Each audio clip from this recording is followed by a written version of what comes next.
After years of drought, this summer, island farmers produced a bountiful harvest, sparking hopes for record exports that were suddenly dashed. As of today, the CFIA has temporarily suspended trade of fresh potatoes from PEI to the U.S.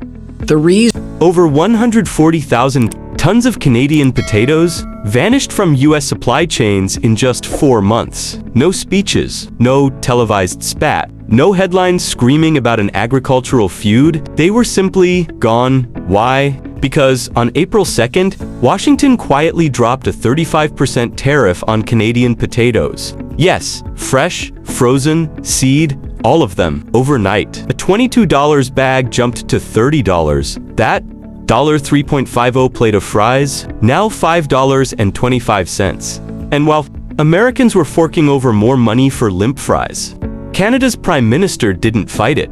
He didn't hold an emergency presser. He hopped on a plane to Asia, smiled for the cameras, and signed a $1.6 billion trade agreement without so much as a backward glance. Empty warehouses, farmers pulling back production, diners trimming portion sizes. But here's the twist. The potatoes weren't physically blocked at the border. They simply left. Because if you slap a massive tax on your most dependable trade partner and call it strategy, you shouldn't be shocked when even a potato decides to decline the invitation. Let's rewind. Before this potato exodus, the trade pipeline between Canada and the US was one of the agricultural flows in North America. In 2024 alone, Canada sent roughly 350,000 metric tons of potatoes south of the border, enough to feed 17 million American households.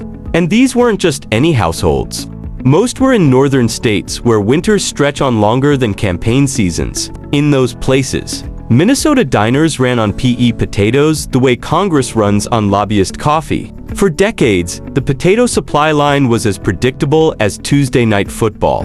Then came the art of the tariff. Out of nowhere, the man in the big White House slapped a 35% tax on as if they were some sort of dangerous import. No advance warning, no joint discussions, no carefully rolled out timeline, just a cold, hard tariff. Fresh, frozen, seed. It didn't matter. The official line was trade fairness. The real-world result? Higher prices, empty shelves, and fries fried from domestic stock that just doesn't cook the same. Here's the math. A 25-ton shipment of frozen fries worth $32,000 now carries an extra $11,200 in taxes.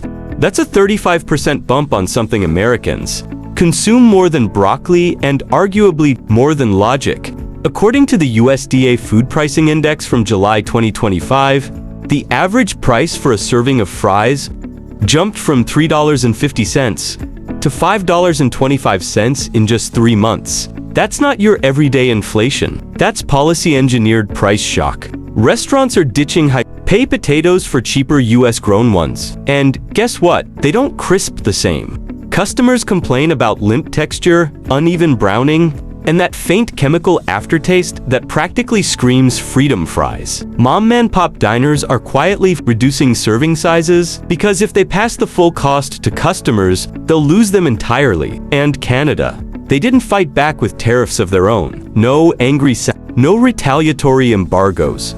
They just shifted. Processors like McCain and Cavendish, companies that used to send thousands of frozen fry containers to the US each month, scaled back quietly. Fewer trucks, shorter contracts, cold storage facilities in PE New Brunswick and Alberta standing half empty. Statistics Canada's July 2025 updates shows some mid-sized farms cutting potato acreage by 15 to 25%. This year, not due to drought or blight, but simply because their biggest buyer walked away.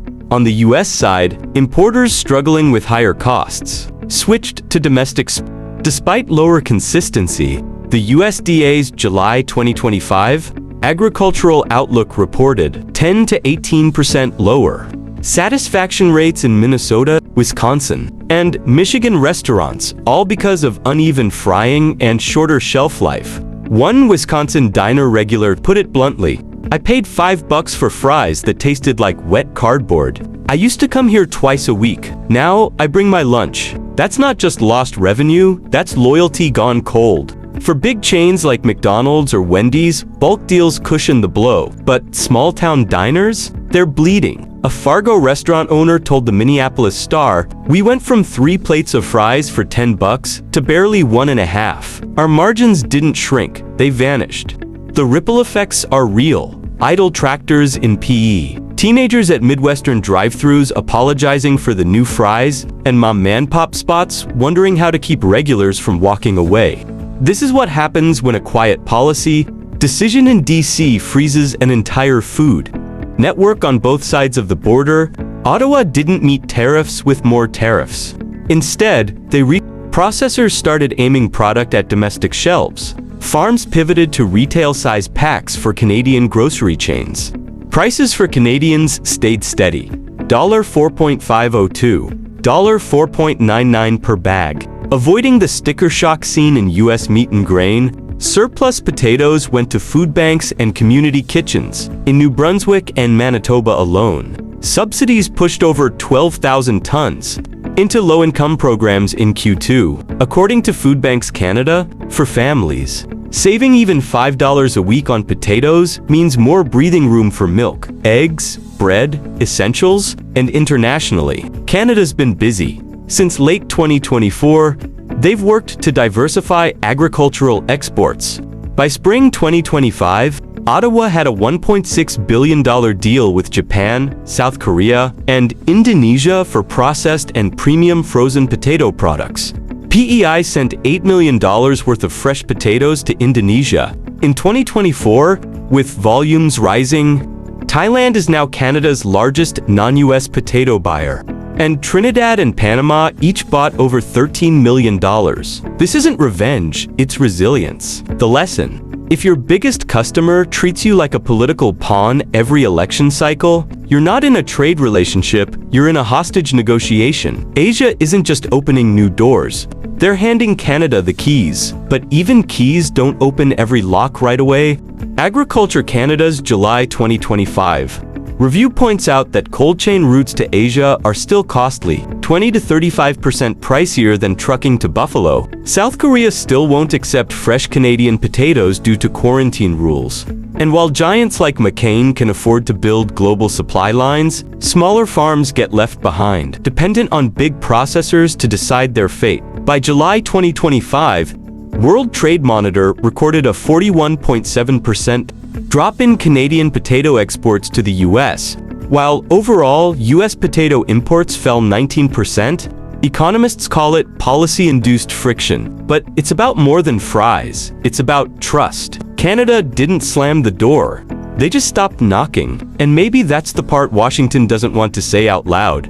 When your closest trading partner walks away without a fight, maybe it's not defiance, maybe it's exhaustion, because trust doesn't have to shatter with a loud crash. Sometimes it just fades between empty warehouses, deals signed elsewhere, and fries that don't taste the same. So here's my question: will Canada ever come back to the table?